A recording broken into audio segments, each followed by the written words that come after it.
আঞ্চলিক পঞ্চায়েত কংগ্ৰেছ মুক্ত হল।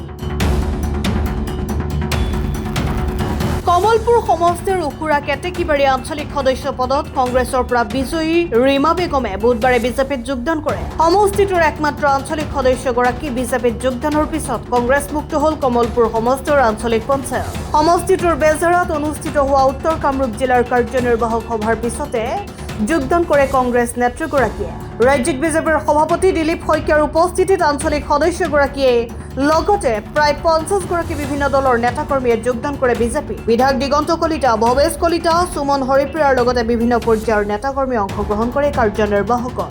নৱনিযুক্ত সভাপতি দিলীপ শইকীয়া ডাঙৰীয়াৰ দায়িত্ব গ্ৰহণ কৰাৰ পিছত যোৰহাটত ৰাজ্যিক কাৰ্যনিৰ্বাহক সভা হৈছিল আৰু সেই নিৰ্দেশনা অনুসৰি নৰ্থ কামৰূপ জিলাত এখন প্ৰথমখন কাৰ্যনিৰ্বাহক সভা।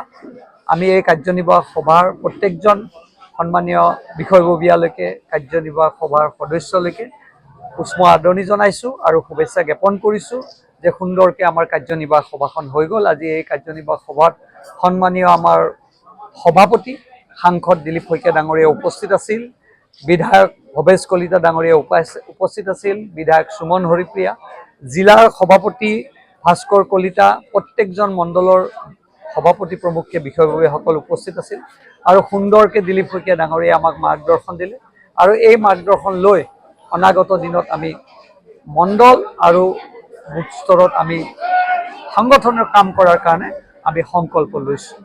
ইয়াৰ লগতে আমাৰ আঞ্চলিক পঞ্চায়তৰ এটাই সদস্য জিকিছিল কংগ্ৰেছৰ। আজি কংগ্ৰেছ মুক্ত কৰাৰ যি সংকল্প আছিল উখুৰাৰ, তেখেতো আমাৰ সন্মানীয় বেগম বাইদেউ আজি আমাৰ এই দলত ভাৰতীয় জনতা পাৰ্টীত যোগদান কৰিছে আৰু এটা মেম্বাৰ, আমাৰ এজন মেম্বাৰ আছিল সন্মানীয় নিৰ্দলীয়, তেখেতৰ ঘৰত বেমাৰ হোৱাৰ কাৰণে নকৰিলে।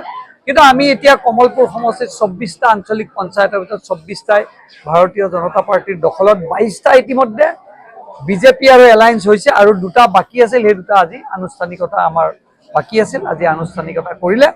আমি কংগ্ৰেছ মুক্ত কৰাৰ যি সংকল্প এই সিদ্ধিলৈ আজি যাত্ৰা আৰম্ভ হ'ল। News desk report Assam time.